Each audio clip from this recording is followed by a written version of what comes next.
I, 23M, recently got engaged and broke my engagement off in a span of 2 weeks. My fiancée Riley, 23F, hooked up with my older brother Adam, 27M, on the night after our engagement, and my disgusting brother tried to rub it in my face to make me feel bad. Riley and I had been together for almost 3 years, but she threw it all away for my brother. On the night of our engagement, she told me she was thrilled to be marrying me but went back on her word the very next day when she hooked up with my brother. I was very upset about it and broke things off through text and blocked her. I also changed the locks on my house so she wouldn't be able to come back home. Riley and I had been living together for the past year and it had been going really well. So I thought that it was the right time to propose.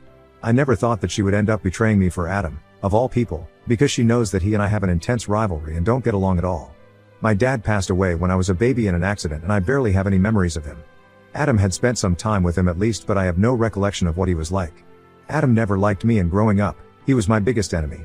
He was always a bully, and my mother, being a single mom, didn't really have time to deal with our sibling rivalry because she had more important things on her mind. Like paying the bills and making sure there's food on the table every day. Our uncle, my dad's brother, visited a lot and tried to help out as much as he could. My mother kept in touch with my father's family even after his demise for their sake because they'd already lost their son. They didn't need to lose their grandkids too. My uncle was pretty much the only father figure I have ever known, and he still is my go-to person. For Adam, it was my mother. My mother didn't play favorites, but it was very apparent that if she had to pick one, it would be Adam. And that made our sibling rivalry even more intense because I wanted to be my mother's favorite as well. Unfortunately, I was always a bit of a loser growing up. I wasn't good at sports and I was mediocre at best when it came to academics. I was quite skinny and I didn't have any such talents that could set me apart. So I was always very insecure about basically everything, and that made it very difficult for me to talk to people, make friends, and be popular. I was a really introverted kid and mostly kept to myself. Adam was quite the opposite. He played sports and was great at it. He wasn't too bad academically either, and he had a very different physique from mine, big and sturdy, because of his athletics. Needless to say, being his little brother was even more embarrassing for me. Because even though nobody said it to my face, I knew that everybody was constantly comparing me with him and thinking that I was a loser in comparison. With time, I learned to live in his shadow and would just let him walk all over me. My self-esteem really took a hit in my childhood and I was never able to recover from it. Even until my last day of high school, I barely had any friends and nobody wanted to talk to me because I just came off as weird. Things only changed for me and started looking up when I graduated and moved to college. I was a new person there and nobody knew me as Adam's little brother. So I really grew into my own now that I didn't have to deal with Adam's constant bullying and could finally be my own person. I know it sounds cheesy, but I'm so thankful that I was able to go to college out of state, where nobody knew me. Because I don't think I would have been the person that I am today, had it not been for that experience. And I have my uncle to thank for it because he was the one who paid for me to go to college. My mother had told me that she wouldn't be able to afford to send me to college so far away and wanted me to pick a location closer to home, within our city if possible. But I had my mind set and my uncle offered to cover me and stepped up. I made a lot of friends there and graduated at the top of my class. My mother and uncle attended my graduation ceremony, but Adam didn't, even though I'd been present at his. After moving out, Adam and I didn't really keep in touch, for obvious reasons. He hated me for no reason and I hated him because he made my childhood and teen years a total nightmare. I was glad to be rid of him and we only met on the holidays or whenever we would come back home for birthdays. It's been years and that's the arrangement that we stuck to. We didn't consider each other family beyond the confines of our house. But I did console him and send him a message when he lost all his money a couple of years ago. He'd quit his job and tried to start his own business but failed miserably, and my uncle and mother had to bail him out since he was neck deep in debt. He couldn't go back to his old job, so he had to move back into our mother's house for a couple of months until he was back on his feet. Even when he finally did find a job, it wasn't as great as his previous one. But he took it because he wanted to move out of his mom's house since he was well in his 20s and he felt embarrassed to still live with his mom. This is what my uncle told me, and it was quite upsetting because his life had completely unraveled. I felt bad for him and sent him a message of consolation, but I think he misunderstood it and thought that I was bragging or making fun of him, so he blocked me and ignored me for the next couple of holidays. We weren't chummy when we met but tried to keep things civil and at least greeted each other, no matter how coldly. But after that message, there was no talking to each other. I would like to say that Adam's life got better, but it didn't. He took the failure of his business really hard, and every time I saw him after that, he seemed worse for the wear. My uncle told me that he had switched jobs 7 to 8 times after that, but didn't seem content with any of them. His clothes got shabbier and we could physically see the state of his mind reflected in how he acted at family gatherings. He was always either drinking or quietly staring at nothing.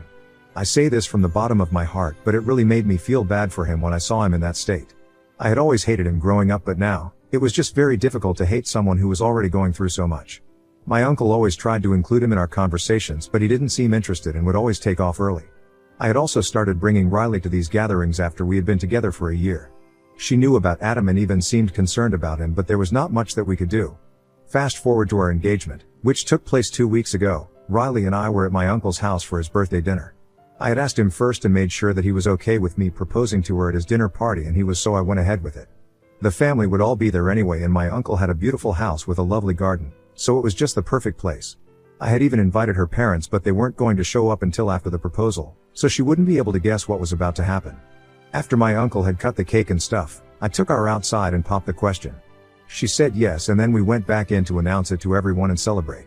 I did notice that Adam left within minutes of me making the announcement, but I didn't think too much of it because I was quite busy with everybody else that evening. And also, he usually does take off from family gatherings quite early, so it wasn't anything out of the blue. Riley and I had a great evening, and then we went back home. She didn't mention anything about Adam or his weird behavior to me after we got back home, which she usually does whenever we go to any family event of mine. We were both really wine drunk and tired, so I was knocked out as soon as my head hit the pillow, but I did wake up accidentally around 2 in the morning because I had to use the loo. When I woke up, I realized that Riley was still on her phone, and when I asked her who she was talking to, she told me that she was telling a couple of her friends about the engagement. That seemed innocent enough, so I didn't suspect anything and went back to sleep soon after. But 2 days later, while I was at work, I received a bunch of texts from Adam. It was really unexpected because the last time we had a conversation, he had blocked me. It was just screenshots of his conversation with Riley, and in those chats, they were planning to get together and hook up, which they did. It started with Adam reaching out to her to congratulate her on the engagement, and she asked him why he wasn't present for the rest of the evening. So he told her that he was just upset about a lot of things and wanted to get out of there while he could because he didn't want to intrude on my happiness. He talked about how we have never been friends and he felt like it was inappropriate for him to be present on such an occasion for me, so he left. He was making himself look like some sad little puppy who wasn't wanted, but the truth is that I really wouldn't have cared if he stayed for the evening. He only wanted Riley to sympathize with him so it would be easier for him to manipulate her. And that's exactly what happened. She started consoling him and told him that there was somebody out there for him. She also said that I was a great guy and I didn't mean to rub it in his face, so she apologized on our behalf if he felt bad about what happened. And Adam responded by saying that he would never be able to find someone like Riley, so he didn't see the point of even searching. That sly jerk started flirting with her and she flirted back in kind. And suddenly they were making plans to meet. And I know for a fact that she did go over to his house the night after our engagement because she'd told me that she was going to spend the night at her friend's place to tell her everything about the engagement. On top of that, Adam had also sent me pictures of Riley's clothes on his bed, and that was all that I needed to see. It was a sick and disgusting thing to do and it really caught me off guard, but I took the rest of the day off and went back home immediately after I received Adam's texts. I was sobbing uncontrollably, but even with tears in my eyes, I decided to get the lock changed and started packing whatever I could lay my hands on. Whatever I saw and knew that it belonged to Riley, I put it in a cardboard box, and once I was done, I placed it outside the door. By the time I was done with all of it, it was almost time for Riley to come home. I hadn't seen her since the previous night because she'd told me that she'd go to work directly from her friend's place. But of course, now I know that she went to work from Adam's house. I wanted to break up with her in person, but after a while, I decided that it wasn't worth it because she had cheated on me literally the day after I proposed and she promised to spend the rest of her life with me. I was very upset, so I decided to end it through text. I sent her a message saying that I knew that she had hooked up with Adam and I didn't want to be with her anymore. I told her that she disgusted me and said that all her stuff was right outside the door, so she could just grab the box and go because I didn't want to see her. If she had left anything at home, then she could come back later and collect it. I told her that we were over, then sent the message and blocked her. A few minutes after I sent that text, Riley was at my doorstep, knocking and begging me to let her in. She was devastated and I could hear it in her voice. She was begging me to give her a chance to explain herself and kept telling me that she knew she had made a huge mistake, but she just wanted me to hear her out.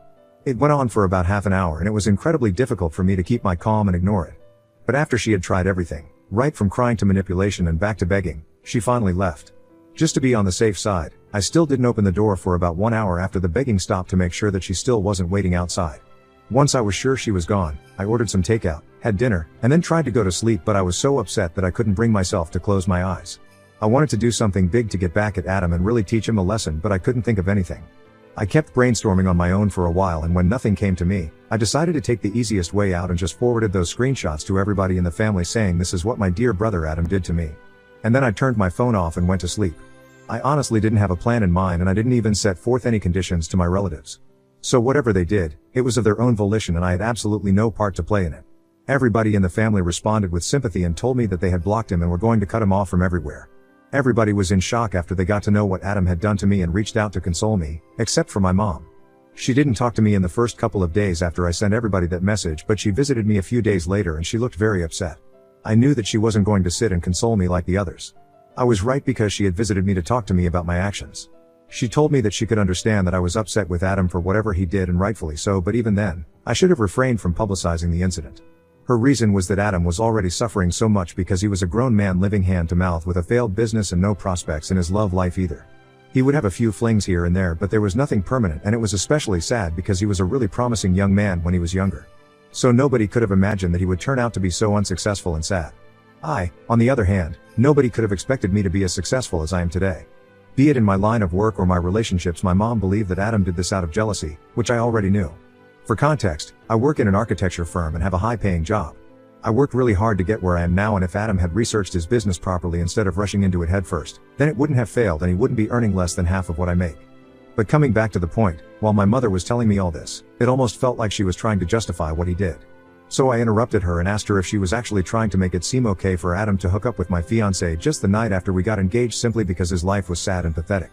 She took a minute and then she said that it wasn't okay, but I needed to understand where he was coming from and be a little sympathetic and forgiving. She went on to tell me that the family cutting ties with Adam had hit him really hard and he was miserable. The family get-togethers were the only thing that he had going on for him because he felt embarrassed to be around his friends who were a lot more successful than he was, so he didn't keep in touch with them, and family was all that he had. I was happy about that, and I didn't really care that he was miserable because he had broken up with me and Riley. So he deserved this, and I had no sympathy to spare for him, but my mother believed that I should be the bigger person and talk to everyone to convince them somehow to give him a chance. Not only that, she also wanted me to reach out to him and clear the air. I told her that I was not doing any of it, and she was crazy to even expect that I would reach out to the person who ruined my relationship on purpose. I really just snapped at her. I told her that I knew she had favorites even though she didn't really make it evident. But she didn't have to rub it in my face and make me feel so awful. I told her that if I had done the same thing to Adam, then she wouldn't have been trying to justify it and make it look like no big deal. She probably would have been all up in arms about it, and I knew that for a fact. She tried to deny it and we started arguing. It turned into a big fight where she got very upset and huffy. She left the house after saying that she wouldn't talk to me until I reached out to Adam and tried to sort things out with him. It's been a couple of days since then and my relatives have been checking in on me. Mostly it's my uncle who has been texting with me daily. Riley also sends me messages from time to time, hoping to win me back or at least have a conversation with me, but I haven't replied to her. I haven't blocked her yet either, but I know that I have to, and I will, eventually. The only person that I haven't heard from after our big fight is my mother, and I really feel bad about it. I already mentioned that I knew my brother was her favorite because they always seemed to have some inexplicable bond, even when I was a kid. But my mom never played favorites. That's up until now, at least. I just feel very confused about what she said. I am content with my life right now, and it's not like I'm depressed or whatever, but I do want my mother in my life, but I don't think I agree with her opinion on the whole Adam and Riley situation. So what do you guys think? Ida for sending my family proof of my brother and my fiancé cheating on me? Update 1. The people have spoken and the people have been heard. Thank you so much for all the comments on the original post and for reading through it so patiently. I'm glad that so many of you had great advice for me on what to do next and reassured me that I wasn't in the wrong, because my mother saying all that really made me feel that I was somehow out of line for what I did. But evidently, that's not the case, and I have no need to reach out to anybody. I also spoke to my uncle about what my mom said. I hadn't told anybody earlier because this was kind of personal and I didn't want to discuss this with other people, but my uncle is family and I felt considerably better after speaking to him. He told me that he had also noticed my mother always favored Adam over me. It wasn't always very obvious, but it was definitely there, and anybody with a brain could tell that she had a favorite, and it wasn't me.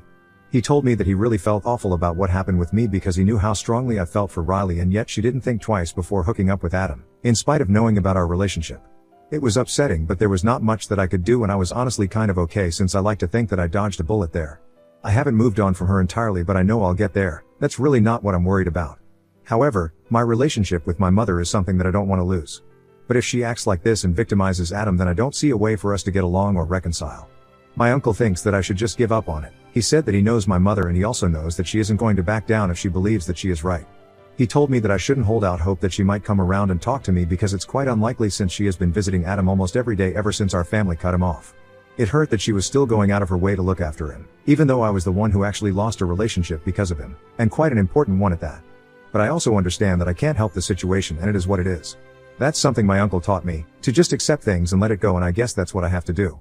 I tried arguing with my mother and making her see sense, but she wasn't interested in the truth. She was only interested in making sure that Adam had all the support that he needed. Fine by me, I guess. Update 2. So, it has been almost 2 weeks since I broke up with Riley, and she had been texting me almost every other day for about a week after we broke up. But then she just stopped, probably after she realized that begging me to take her back wasn't going to work. And I don't want to speak to her or hear her side of the story. I don't even know why she thought explaining her side would make it any better, because as far as I'm concerned, nothing excuses cheating, and that's just how it is. But she reached out to me yesterday and told me that she wanted to come by and collect some of the things that had been left behind. That's when I finally replied, because now, we were getting down to business instead of our conversations just her begging me to talk to her and me ignoring all those texts. I told her that she could come by today because I was taking a day off anyway, and might as well get this over with. So she dropped by around noon, and I could tell that she was really upset. She looked worse for the wear and didn't look me in the eye even once for the entire time that she was there. I didn't say anything to her either after I opened the door and let her in. There was silence in the house while she packed her things, and I sat on the couch in the living room and avoided looking at her.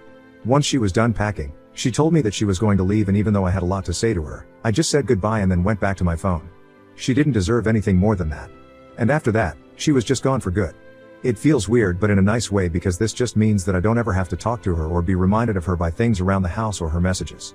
I blocked her a few minutes after she left and decided to celebrate by watching our favorite movie on my own. Still no word from my mother, but with time, it's becoming easier for me to come to terms with it. At least now I know for sure that she would never have taken my side here simply because I'm not Adam. So whatever I did for her would never be good enough, and honestly, I'm sick of trying. My uncle told me that he also had a fight with her recently while he was trying to defend me, and she didn't like it, so they aren't on speaking terms anymore either. I can't believe that she is willing to sacrifice her relationship with both of us just so she can continue defending Adam, even though she knows that he's a jerk. It just doesn't make any sense to me, but I guess if that's what she wants, then whatever. Update 3, it's been a month since I posted here last, and I can't believe that until a month ago, I was still whining about how my mother doesn't love me. But I'm better now, and I just don't care about what my mother thinks. She is just as delusional and selfish as my brother, and that's probably why they get along so well, because they're both horrible people, and I was quite unfortunate to be related to both of them, but now I have no ties with either of the two. And I am so thankful for it, because they don't deserve somebody like me, and neither did Riley. I was always too good for them, and if they couldn't see that, then that's on them. It's their loss all the way. I don't have to feel bad for anything. And that's exactly why I don't feel bad about the fact that nobody from our family talks to them anymore and doesn't invite them to any events. They just have no link to any of us anymore, and I couldn't be happier about it. Riley and I haven't spoken ever since she came back here to collect her things for one last time, because I blocked her afterward. And so did most of our common friends, after they found out the real reason behind our engagement falling through. But my mother did try to reach out to me a few days ago, and even now, she doesn't think that she needs to apologize to me, which is just insane to even think about. Even in the last conversation that we had, she was still harping on about how Adam is suffering and has been diagnosed with clinical depression. I told her that I could give her a psychotherapist's phone number but nothing else, and I definitely wasn't going to talk to our family members now to make them sympathize with him. And then she started trying to manipulate me by going all emotional and sentimental on me. She was really laying it on thick and said that she had already lost her husband. She didn't want to lose the two most important men in her life now because of some stupid, petty fight over a girl. It was interesting that she saw the fight as stupid and petty, because the way I remember it, the fight was not over some girl, it was over my fiancée. And it was neither stupid nor petty, because Adam had decided to hook up with Riley on purpose, all because he wanted to make me feel bad. So I think I was perfectly within reason to be mad at him and never want to speak to him again. As for the rest of our family, I hadn't coerced them into doing anything. They cut Adam and my mother off because of their own behavior, and I had absolutely nothing to do with that. So if they want to blame somebody, they should blame themselves. This is what I told my mother before blocking her. Now I can finally move on with my life, and they can go to hell, for all I care.